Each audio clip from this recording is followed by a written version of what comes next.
It is a very dynamic and elaborate sequence of yogic things that are done. So it does require kind of a master of the art to actually show kind of a novice how to actually do the practice. And it is pretty dramatic. It involves various ways of kind of stimulating the natural energy arteries of the body.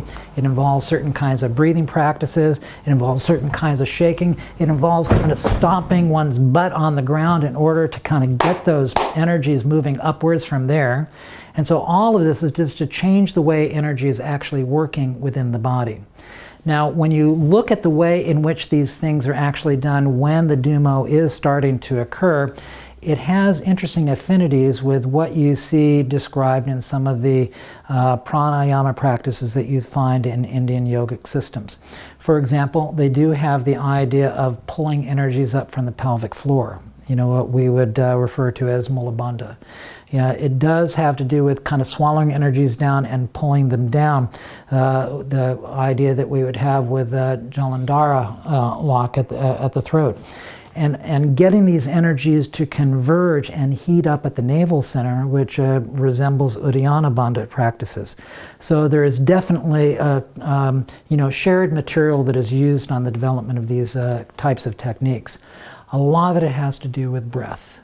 They have what they refer to as this vase-like breathing, where you actually coordinate the inhalation, the holding of the inhalation, and the exhalation to the repetition of a simple and most basic mantra in Vajrayana Buddhism, which is Om, Aha, Hum.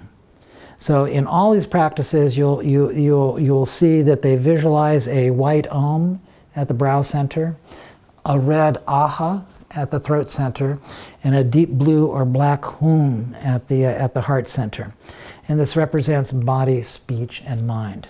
I know it should be body, speech, and mind, you would think, but actually the reason why mind would be connected with the heart center is that in this tradition they consider that the most subtle consciousness resides in the heart center. Our ordinary phenomenal consciousness is very heady, right? Subtle consciousness that involve those different color states of a mind of radiant white appearance, mind of radiant red increase, mind of radiant black of near attainment, and clear light. These are subtle things, but once you get into the clear light state, there's absolutely nothing going on, and that is the clear light of consciousness, which is managed by the most subtle consciousness which resides in the heart. Now, in the Tummo practices, as I mentioned, there isn't the idea that, you're going to kind of do this Shakti Chalana, arousing the Kundalini at the root center and then drawing it up chakra by chakra. It's not done in that way. Instead, when one starts to get some facility of these yogas and have these energies starting to move, then there is a sequence of visualizing and intoning certain seed syllables in the different chakras. And we know in the Indian system, we do have a central seed syllable for each one of the chakras going up. Lava, Raya, Ham, etc. going up. It's interesting that in Tibetan Buddhism they got different seed syllables, but it's working for them anyway. So the idea that there has to be a one-to-one correspondence with a particular seed syllable and a particular chakra seems to be belied by the fact that you got people that are making success in different systems, right? In any case, one visualizes at the navel center what they refer to as a half or they refer to it as a stroke. And this refers to the way in which that syllable is actually written in Tibetan script. And it's just a single stroke.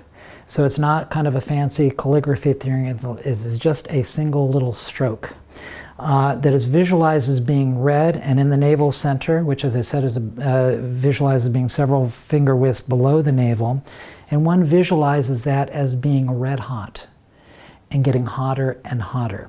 And even as in the yoga traditions, they say, well, energy follows thought. So if you direct your consciousness at a particular thing, energy follows consciousness to that point. So the idea is to get to the point where you can actually have your full attention on that stroke at the navel center. And it ends up being generated as something that is red hot. So this is why they call it the mystic heat. In the Tummo practice, Alexandra David Neal ended up kind of masquerading it as a guy and kind of went through Tibetan communities, and she witnessed practitioners of the Tummo practice, and at the end of the training they would have all these young monks that were, or yogins I should say, that were training in this, and they would take them on a moonless kind of chilly but clear night, and they would take them outside, and they would be naked down to the waist, and they'd take these little towelettes, they would wet them and place them on the back of the person, and then the person, through generating the internal heat, which is a physical as well as a psychospiritual thing, actually dries off that little wetted sheet.